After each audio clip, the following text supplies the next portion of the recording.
ஒரு விடுகதை சொல்லு. விடுகதை ஒரு அப்பாவுக்கு 3 பையன் ஒரு பொட்டை. அந்த பொட்டை பிள்ளைக்கு கல்யாணம் ஆயிடுச்சு. கல்யாணம் ஆகி ஒரு பொண்ணு பிறந்து அந்த 3 அண்ணனுங்களும் நல்லா வாலிக்கு வயசாகிடுச்சு. அப்பெல்லாம் வயசுக்கு வந்துட்டான். யாரே அக்கோட்டுக்கு வயசுக்கு வந்துட்டா நான் கட்டிக்குவேன் நீ கட்டிக்குவேன்னு அடிபடுறாங்க 3 பேரும் அடிபட்டா அதில் அவங்க அப்பா கூப்பிட்டு யாரு இந்த பசங்களோட அப்பா கூப்பிட்டு அப்பா டே என்னடா இப்படி தினம் அடிபடுறீங்க அப்படின்னு சொல்லி என்ன செய்யறான், வாங்கடா நானே ஒரு ஐடியா சொல்றேன், அதுல யாரு மிச்சம் பண்ணிட்டு வரீங்களே அவங்க வந்து பிள்ளை கட்டிக்கிங்கடான்னு சொல்றாங்க. சரிப்பா அப்படின்னு சொல்றான்.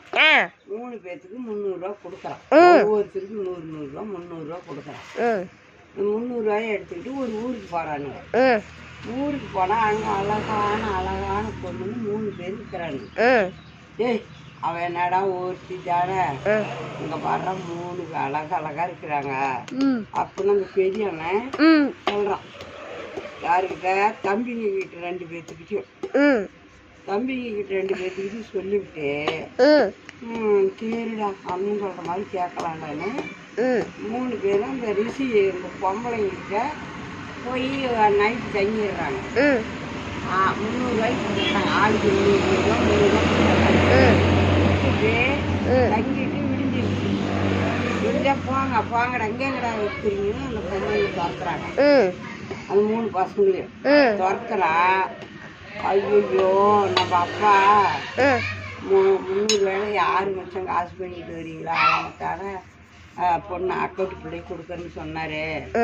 நம்ம 3 பேரும் இப்படி ஒரே நாள்ல 300 ரூபாயும் அப்படி வேசிங்கிட்ட கொடுத்துட்டுமே என்னடா பண்றது அப்படின்னு சொல்லி 3 பேரும் யோசிக்கிறாங்க. யோசிக்கிட்டே வரும்போது ஒரு போர்டு அடிச்சு கட்டி இருக்குது. 3 பேரும் போனீங்கன்னா அந்த திசையில உங்களுக்கு ஒரு ஆதாயம் இருக்குது அப்படின்னு சொல்றாங்க. சொல்லுது அந்த போர்டு காட்டுது.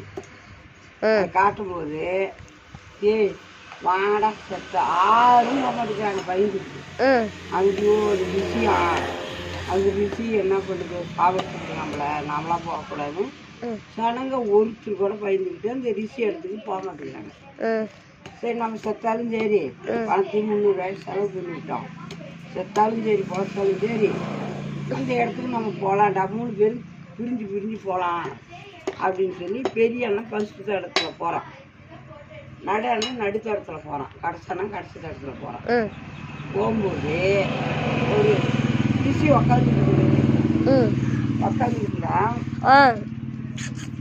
ஐயோ சாமின்னு வந்துட்டியா யாரு வருவாங்களோடு காத்துக்கிட்டேன். நானும் உனக்கு ஒரு போர்வை தரேன். இந்த போர்வை எடுத்துக்கிட்டு என்னை புதைச்சிக்கிட்டு இதை எடுத்துக்கிட்டு போயிடுச்சாமின்னு அந்த ரிஷி சொல்லுது. ஏப்பா இந்த போர்வை வச்சு என்ன பண்ணட்டும் அப்படின்னு அந்த பையன் கேட்குறான். இந்த போர்வை விரிச்சு போட்டு எந்த இடத்துக்கு போகணும்னு நினைக்கிறிய அந்த இடத்துக்கு அதில் உட்காந்து சொன்னீங்கன்னா கூட்டிகிட்டு போயிடுவோம் அப்படின்னு அந்த ரிஷி சொல்லுது.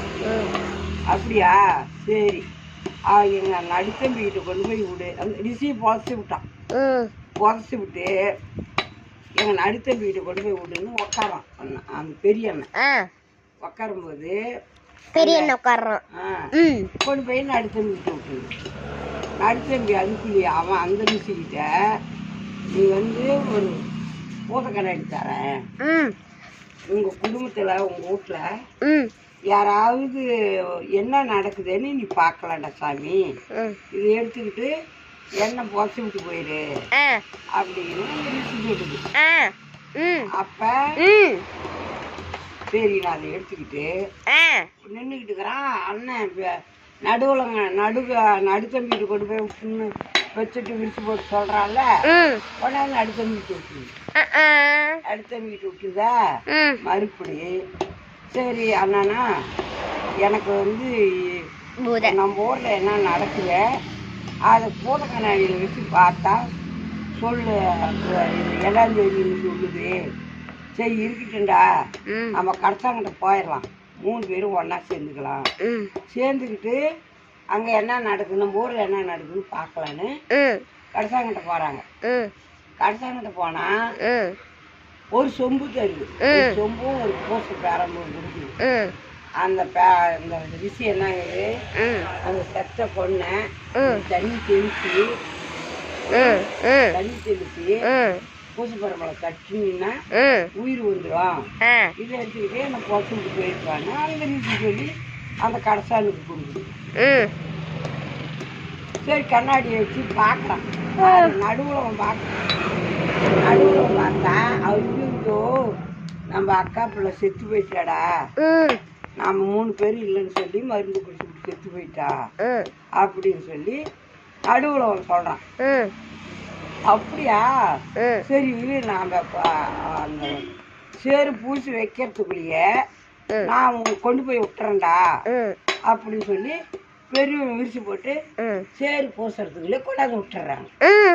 கொண்டாந்து விட்டுட்டு சின்னவன் கடைசான் போய் தண்ணி கொண்டாந்து குணத்து மேலே அப்படி தெளிச்சு விரம்புல கட்டி இருந்தா அக்கா எந்திரிச்சு அக்கா வீட்டுக்குள்ள புரிஞ்சுக்கலாம். திரும்பியே நான் தான் கட்டிக்குவேன், நீ தான் கட்டிக்கணும் அடிபடுறாங்க. இதில் யாரு முன்ன கட்டிக்கிறா சொல்லு. இந்த விடைக்கு பதில் தெரிஞ்சுன்னா கமெண்ட்ல சொல்லுங்க.